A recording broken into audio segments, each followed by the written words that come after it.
Ya, perkenalkan saya Sunarno dari Konfederasi Kasbi.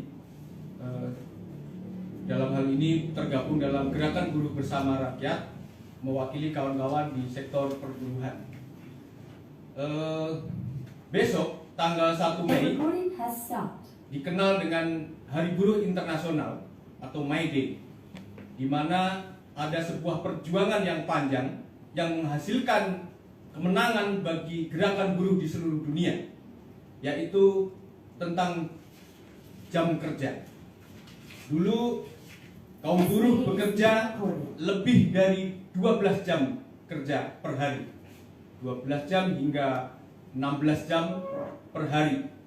Dan perjuangan dari kaum buruh di masa itu akhirnya disepakati dan disetujui menjadi standar jam kerja internasional, yaitu 8 jam per hari. Namun hingga saat ini kemenangan dari kaum buruh tentang jam kerja tersebut sekarang ini kembali direnggut paksa oleh kaum pemilik modal, oleh kapitalis, di mana di berbagai negara saat ini banyak kaum buruh yang jam kerjanya justru menggunakan jam kerja panjang, termasuk di Indonesia.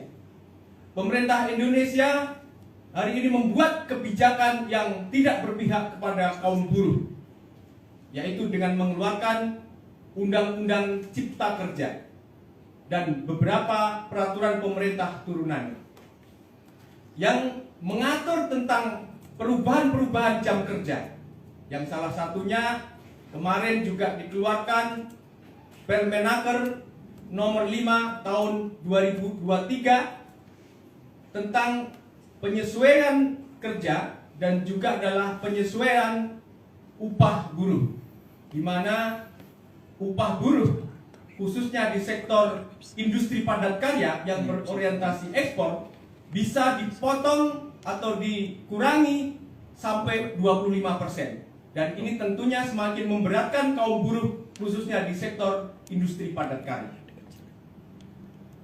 Kami dari Konfederasi Kasbi dan Gerakan Buruh Bersama Rakyat menyoroti kebijakan dari pemerintah terkait dengan Undang-Undang Cipta Kerja.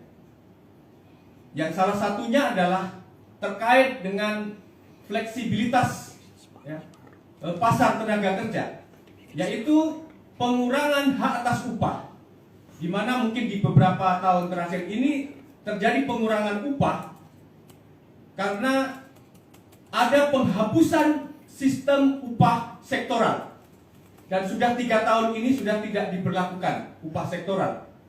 Kaum buruh hanya diberlakukan upah minimum kota atau upah minimum kabupaten atau upah minimum provinsi. Dan mungkin hanya 1 tahun terakhir ini baru ada kenaikan, karena di 2 tahun terakhir 2020 dan 2021 tidak ada kenaikan upah.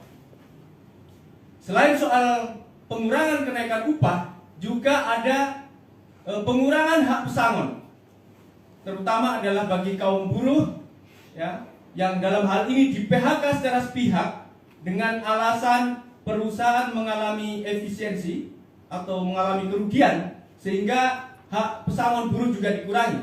Yang tadinya maksimal dengan efisiensi PHK bisa mendapatkan upah hingga 32 bulan gaji, sekarang ini hanya maksimal 26 bulan gaji, dan itu pun dikurangi hak pesangonnya untuk 15% itu dari JKP atau diambil dari jaminan kehilangan pekerjaan.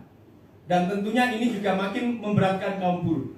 Sekaligus banyak perusahaan-perusahaan yang juga diperbolehkan katakanlah yang mengalami kerugian tapi tidak membuat laporan keuangan selama 2 tahun berturut-turut, dan itu hak pesangon kaum buruh juga dikurangi menjadi 50% dari 1 PMTK, dan maksimal hanya 1 PMTK dari hak pesangonnya.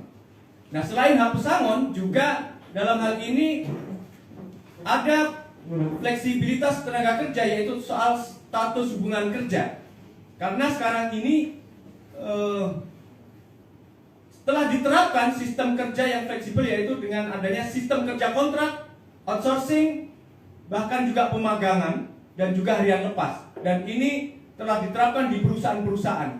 Bukan hanya di perusahaan swasta, tapi juga perusahaan-perusahaan negara telah memberlakukan sistem kerja tersebut. Dan tentunya ini menambah penderitaan atau kerugian bagi kaum buruh. Selain itu, kami dari Gerakan Buruh Bersama Rakyat juga menyoroti bagaimana sistem kerja terkhusus adalah kawan-kawan buruh yang bekerja sebagai pengemudi ojol atau driver ojek online, yang sampai hari ini juga status hubungan kerjanya juga hanya dianggap mitra, dan itu tentunya merugikan dari kawan-kawan buruh karena haknya itu hanya sangat kecil ya, dan juga hak kesejahteraannya juga sangat kecil. Dan ini juga masih dikeluhkan oleh kawan-kawan terutama dalam pengemudi ojol ataupun online. Dan tentunya ini kepada pemerintah kita meminta supaya ada perhatian secara khusus. Selain itu juga untuk tenaga kerja di pemerintahan, ada tenaga kerja honorer, ada guru bantu, ada penyuluh perikanan, penyuluh pertanian, penyuluh KB, dan para pegawai honorer lainnya yang hari ini hak-haknya juga tidak sesuai dengan hak-hak yang semestinya didapatkan. Bahkan kemarin banyak kawan-kawan kita yang bekerja sebagai honorer, THR-nya hanya kecil ya, kurang lebih hanya 150.000, padahal sudah bekerja bertahun-tahun. Apalagi upahnya, jadi upahnya itu memang masih di bawah standar. Dan ini harus menjadi perhatian pemerintah kita, dan harus mendapatkan dukungan dari kawan-kawan dari gerakan buruh yang lain dan juga di sektor masyarakat. Mungkin itu sebentar.